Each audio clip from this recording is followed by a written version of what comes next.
नमस्कार दोस्तों, आर्यमा ज्ञान संबोधि में आप सभी का स्वागत है। आज की इस ज्ञान संबोधि में हम प्रत्यय विषय पर चर्चा करेंगे, जिसे अंग्रेजी में सफिक्स कहते हैं। जैसा कि आपको विदित है, पिछले लेक्चर में हमने उपसर्ग प्रीफिक्स पर चर्चा की थी। आज हम प्रत्यय पर चर्चा करेंगे। जैसा कि आपको मालूम है, प्रत्यय भी एक प्रकार के शब्दांश होते हैं जो शब्द के अंत में लगकर उसके अर्थ में परिवर्तन ला देते हैं। यदि हम प्रत्यय की बात करते हैं तो प्रत्यय का शाब्दिक अर्थ होता है साथ में चलना। यदि इसका हम संधि विच्छेद करें तो प्रति जमा आय, प्रति का अर्थ होता है साथ में, आय का मतलब होता है चलना। तो साथ में चलना, किसके साथ में चलना? मूल शब्द के साथ में चल के, मूल शब्द के साथ में चल के ये शब्दांश एक नए शब्द का निर्माण करता है, उसे हम प्रत्यय कहते हैं। तो आइए, मैंने कुछ बिंदु तैयार किए हैं, इन्हीं पर अपनी चर्चा केंद्रित रखते हुए हम प्रत्यय विषय में प्रवेश करेंगे और आसान तरीके से मैंने इसे बनाने का प्रयास किया है। मुझे उम्मीद है आपको समझ में आएगा। देखिए, ऊपर से देखिए, प्रत्यय का शाब्दिक अर्थ होता है साथ में चलना। जैसा मैंने आपको अभी बताया था, प्रति जमा अय, प्रति मैंने साथ और अय मैंने चलना।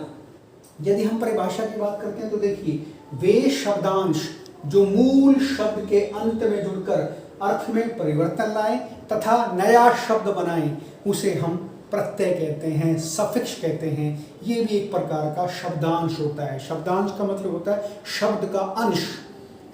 एक शब्द जो होता है कई अंशों से, कई वर्णों से मिलकर के बनता है। तो जो वर्ण होते हैं अलग अलग, वो मिलकर के एक शब्द का निर्माण करते हैं और शब्द के जब हम टुकड़े करते हैं तो सारे के सारे शब्दांश होते हैं। तो देखिए, मूल शब्द है हमारा मम। यहाँ मैंने समझाने का प्रयास किया इस परिभाषा को ही कि मूल शब्द के अंत में जुड़कर उसके अर्थ में परिवर्तन लाएं। मूल शब्द है हमारा अम, बम, इसमें प्रत्यय जुड़ा त्व, नया शब्द बना ममत्व। मूल शब्द है हमारा होना, इसके साथ प्रत्यय जुड़ा हार, शब्द बन गया होनहार। मूल शब्द है हमारा धन, इसके साथ प्रत्यय जुड़ा ई और शब्द बन गया धनी। तो आप देख रहे हैं कि मूल शब्द के साथ जब प्रत्यय चलता है तो देखिए नए शब्द का निर्माण करता है। इसी को हम प्रत्यय कहते हैं। प्रत्यय मुख्यतः दो प्रकार के होते हैं, एक तो कृत प्रत्यय होता है और एक तद्धित प्रत्यय होता है। परीक्षाओं में कभी भी कृत प्रत्यय की, तद्धित प्रत्यय की परिभाषा नहीं पूछी जाती। केवल आपको एक शब्द दे दिया जाता है और उसमें यह पूछा जाता है कि इसमें जो है प्रत्यय कौन सा है, इसमें प्रत्यय का चुनाव करके बताइए। लेकिन क्योंकि विषय में प्रवेश करना है तो हमें उससे संबंधित कुछ जानकारियां संकलित करना आवश्यक होता है, इसलिए आपको कृत प्रत्यय, तद्धित प्रत्यय के बारे में बताना आवश्यक है। परीक्षा में ऐसे नहीं पूछते हैं। परीक्षा में केवल आपको शब्द दे करके और ये पूछा जाता है इसमें से आप जो है प्रत्यय का चुनाव करें, इसमें प्रत्यय कौन सा आएगा। तो देखिए, प्रत्यय के दो भेद होते हैं। कृत प्रत्यय, कृत प्रत्यय वे प्रत्यय जो क्रिया के धातु रूप के बाद लगकर, क्रिया के धातु रूप के बाद लगकर संज्ञा व विशेषण शब्दों का निर्माण करते हैं। कृत प्रत्यय से बने शब्दों को हम कृदंत कहते हैं। कृत प्रत्यय से बने शब्दों को हम कृदंत कहते हैं। देखिए, अब इस परिभाषा को अप्लाई करते हैं। वे प्रत्यय जो क्रिया के धातु रूप, धातु आपको पता है धातु कौन से होते हैं? पठ, लिख, गा, खा, इन धातुओं से ही हम शब्द बनाते हैं। जैसे मैं कहूँ गा, ये धातु है, इससे ही शब्द बनेगा गाकर। जैसे धातु है खा, इसी से शब्द बनेगा खाकर। जैसे धातु है चल, इसी से शब्द बनेगा चल कर, चलेगा। तो जो मूल क्रिया का जो मूल रूप होता है उसको हम धातु कहते हैं। तो ये धातु है, देखिए पठ, इससे जो है हमने इसमें प्रत्यय लगाया अनीय, अनीय प्रत्यय लगते हैं, ये बन गया पठनीय। देखिए लेख, लेख में हमने अत प्रत्यय लगाया, ये बन गया लेखक। तो ये आप देखिए पठ। अभी देखिए ये परिभाषा देखिए, कृत प्रत्यय से बने शब्दों को हम कृदंत कहते हैं और धातु रूप के बाद लगकर ये संज्ञा व सर्वनाम शब्दों का निर्माण करते हैं। तो ये देखिए पठनीय, पठनीय आपको पता है, पठनीय आपको पता है विशेषण शब्द है। लेखक, लेखक आपको पता है संज्ञा है। तो ये देखिए, इसमें धातु में प्रत्यय लगते ही उसने या तो संज्ञा शब्द का निर्माण किया या उसने विशेषण शब्द का निर्माण किया। या तो संज्ञा बनेगा या विशेषण बनेगा, तो उसे हम कृत प्रत्यय कहते हैं। दूसरा देखिए तद्धित प्रत्यय।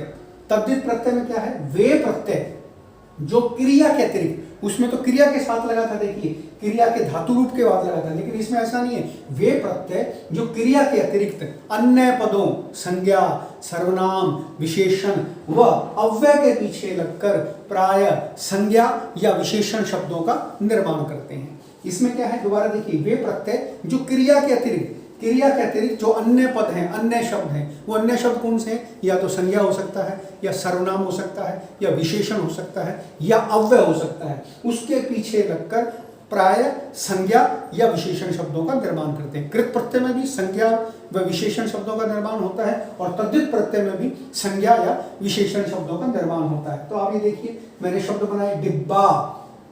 डिब्बा आपको पता है संज्ञा है, उसमें प्रत्यय लगा इया, उससे शब्द हमारा बन गया डिबिया। आप देखिए बच्चा, बच्चा आपको पता है संज्ञा है, उसमें पन प्रत्यय लगा, बन गया बचपन। तो बचपन में आपको पता है संज्ञा है, भाववाच्य संज्ञा है। जिन शब्दों के पीछे पा, पन, तव, आस, आई ये शब्द लगते हैं, उस सारी की सारी भाववाच्य संज्ञाएं होती हैं। अगला देखिए आप, इसमें चतुर। चतुर आपको पता है विशेषण है, इसमें प्रत्यय लगा आई और शब्द बन गया चतुराई, संज्ञा बन गया। आप ये देखिए खट्टा। खट्टा आपको पता है विशेषण है, इसमें प्रत्यय लगा आस, शब्द बन गया खटास। खटास आपकी भाववाचक संज्ञा बन गई। आप देखिए दिन। दिन संज्ञा है, इसमें इक प्रत्यय जुड़ गया, ये शब्द बन गया दैनिक। दैनिक आपको पता है विशेषण है। आगे देखिए भूगोल।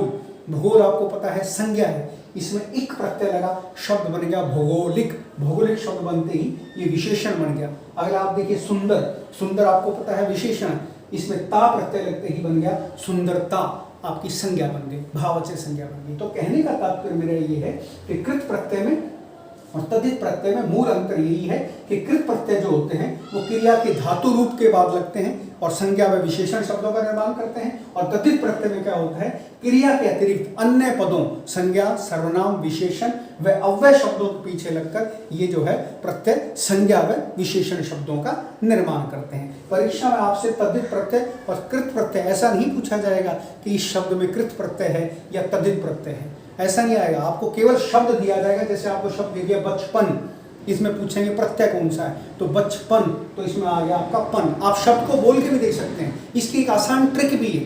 अगर आप रूल में भी नहीं जाना चाहते हैं तो जैसे आपसे किसी भी शब्दांश को निकालना हो उसमें से बाहर, मूल शब्द में से तो उसको आप बोल के भी देख सकते हैं। देखिए आप इनमें से किसी को बोल के देखिए, चतुराई, चतुराई, चतुराई, चतुराई, आई, इसमें आई प्रत्यय है। कोई भी आप बोल के देखिए, दैनिक, दैनिक, आखिरी के जो शब्द हैं, आखिरी के जो अक्षर हैं उन पे आप जोर डालिए, दैनिक, दैनिक, दैनिक, इक की आवाज आ रही है, इक प्रत्यय हो गया। आप देखिए भौगोलिक, भौगोलिक, भौगोलिक, इक की आवाज आ रही है, इक प्रत्यय हो गया। आप ऐसे भी सिंपली भी इसको याद रख सकते हैं। यहाँ मैंने कुछ कृत प्रत्यय और तद्धित प्रत्ययों का संकलन किया है, ज़्यादा नहीं है क्योंकि यहाँ मैं आपको विषय समझा चुका हूँ, लेकिन फिर भी समझाने के लिए ये कृत प्रत्यय हैं और इसमें से मुख्य मैंने इसमें छांटे हैं जिनसे कुछ शब्द बनते हैं जो अक्सर परीक्षाओं में पूछे गए हैं, बोर्ड की परीक्षाओं में भी, HTET में भी, CTET में भी। तो आप देखिए, अक प्रत्यय से शब्द बनता है अध्यापक, पाठक, नायक।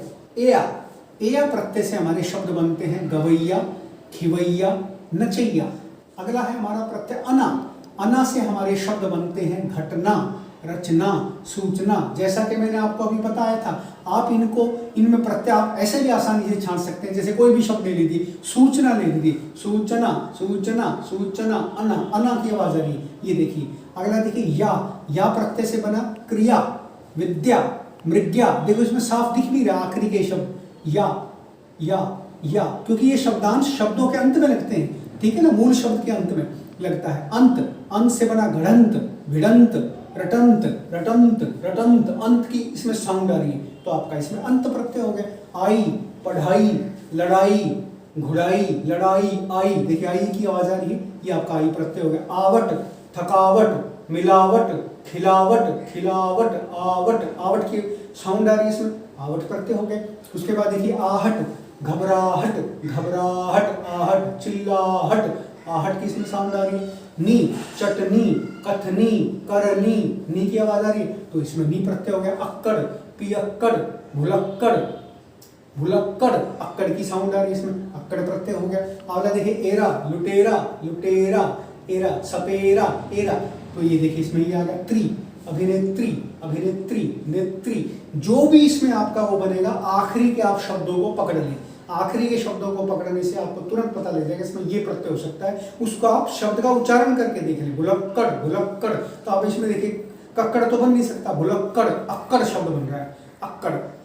चिल्लाहट, चिल्लाहट, इसमें हट तो बन नहीं सकता, आहट शब्द बनता है, चिल्लाहट, आहट। तो ऐसे आप बोल के भी देख सकते हैं, और नहीं तो फिर इसमें आप सीधा वो रूल याद रख सकते हैं कि इसमें विशेषण शब्द बन रहा है, संज्ञा शब्द बन रहा है, कौन सा क्रिया के बाद आ रहा है, तो इसमें जो है क्रिया के अतिरिक्त जो है संज्ञा, सर्वनाम, विशेषण, अव्यय शब्दों के बाद आ रहा है। ये आप ऐसे रूल को ध्यान में रख सकते हैं। इधर देखिए तद्धित प्रत्यय है अ से शब्द बने गौरव, कौशल, यौवन। इमा, इमा प्रत्यय से बना गरिमा, महिमा, लघिमा।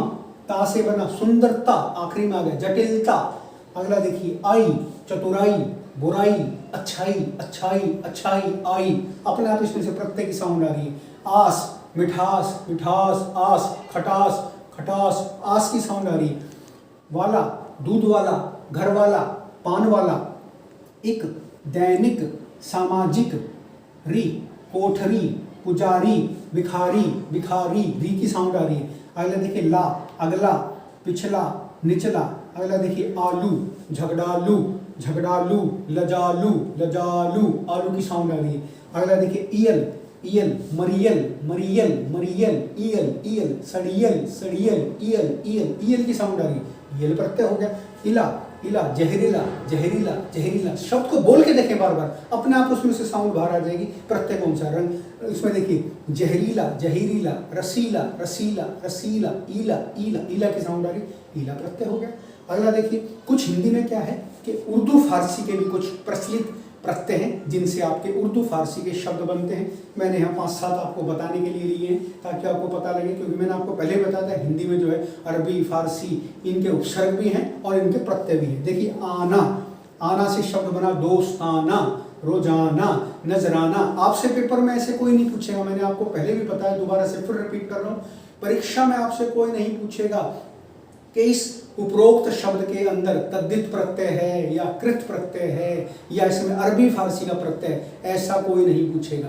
आपको केवल उस शब्द में से उस शब्दांश को बाहर निकाल करके छांटना है कि ये प्रत्यय है, बस यही इतना ही काम है आपका। इसलिए इसकी जटिलता में ना जाएं। इस सामान्य से विषय को, आसान से विषय को ना तो मुझे जटिल बनाना और ना ही आपको इसको जटिल बना करके याद करना। सिंपल याद रखिए, बस उस शब्द में देखिए साउंड क्या आ रही है, क्योंकि एक शब्दांश है जो शब्द के अंत में लगता है, और वो जो शब्द के अंत में लग करके जो साउंड निकल के बाहर आ रही है उसको बाहर निकाल लो और वही उसका प्रत्यय होगा। तो देखिए हिंदी में प्रचलित उर्दू फारसी के शब्द हैं आना, दोस्ताना, रोजाना, नजराना, दार, कर्जदार, वफादार, चमकदार, मजेदार, बंद, हथियारबंद, नजरबंद, वर, ताकतवर, नामवर, खाना, खाना, दवा खाना, मैं खाना, गर, जादूगर, बाजीगर, दान, खानदान, पानदान, कद्रदान, वार से उम्मीदवार, घंटेवार, नंबरवार। तो इस प्रकार से हिंदी के ये हिंदी में उर्दू फारसी के प्रचलित शब्द हैं। तो मैं समझता हूँ ये प्रत्यय विषय आसान तरीके से मैंने आपको समझाने का प्रयास किया अपनी तरफ से कि आपको आसान, इसको जटिल ना बनाऊं, नहीं तो इनके आगे भेद आते हैं, वो उस तरह का हमें चक्कर में नहीं पड़ना। हमें केवल सीधा विषय में प्रवेश करा करके और आपको परीक्षा की तैयारी करानी है ताकि आपके परीक्षा में अंक ना कटें। तो मैं इसलिए इस विषय को ज़्यादा जटिल नहीं बनाना चाहता था, इसलिए मैंने साधारण तरीके से ये कुछ बिंदु तैयार करके इस अभिव्यक्ति को आपके सामने प्रस्तुत करने का प्रयास किया। यदि ये अभिव्यक्ति आपको आसानी से समझ में आई हो और आपने इस अभिव्यक्ति से कुछ सीखा हो और आराम से आपको प्रत्यय विषय समझ में आ गया हो, तो मेरे इस चैनल को सब्सक्राइब जरूर करें। अगले किसी वीडियो में मैं आपसे फिर रूबरू होता हूँ, तब तक के लिए धन्यवाद।